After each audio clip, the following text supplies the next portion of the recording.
At 2:47 in the morning on March 14th, 12 Iranian ballistic missiles struck Ben Gurion International Airport on the outskirts of Tel Aviv. The attack lasted less than 2 minutes from first impact to last. When it was over, Israel's only international airport was no longer operational. 4 missiles hit the main runway, creating craters up to 15 meters wide and 5 meters deep. 3 missiles struck the aircraft parking areas where 73 commercial and military aircraft were stationed.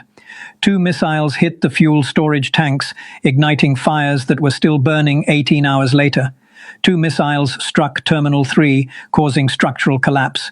1 missile hit the air traffic control tower.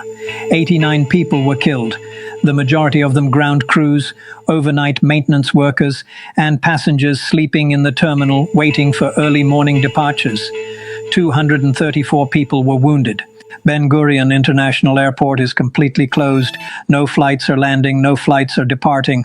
All international air service to and from Israel has been cancelled indefinitely. The country's only major international airport has been destroyed, and Israel is now severed from the global economy in ways that no military response can quickly reverse. What happened at Ben Gurion this morning is not simply a military event. It is an economic and strategic rupture whose consequences will compound for months, regardless of what happens on the battlefield. You need this analysis before the markets open. To understand the full weight of what happened, it is necessary to first understand what Ben Gurion actually represents to the Israeli economy. Because this was not a strike against a military installation. It was a strike against Israel's connection to the outside world. Ben Gurion handles more than 20 million passengers annually.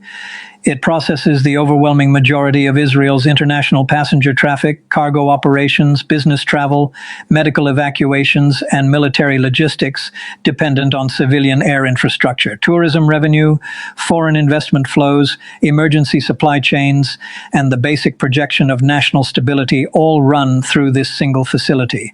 Israel has no equivalent alternative. There are smaller airports at Haifa and Eilat, but neither can accommodate wide-body international aircraft, Boeing 787s, Airbus A350s, the aircraft that carry the passenger and cargo volumes that make international connectivity economically meaningful. They are designed for regional turboprops and smaller jets. For wide-body international operations, Ben Gurion is the only option that exists. That geographic and infrastructural reality is the strategic context without which the attack cannot be properly understood.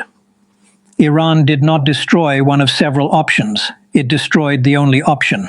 The repair timeline tells the full story of the economic disruption ahead.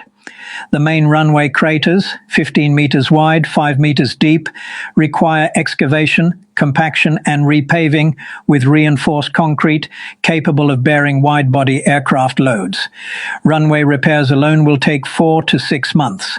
Terminal 3 sustained structural collapse when 2 missiles struck the building. The entire terminal will likely need to be demolished and rebuilt, a 12 to 18-month project.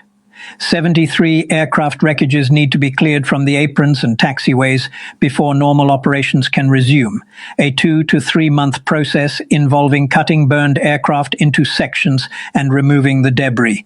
The fuel fires from the storage tank strikes have saturated sections of the airport with aviation fuel that has soaked into the ground, requiring environmental remediation before those areas can be safely used again, adding another 3 to 4 months to the timeline.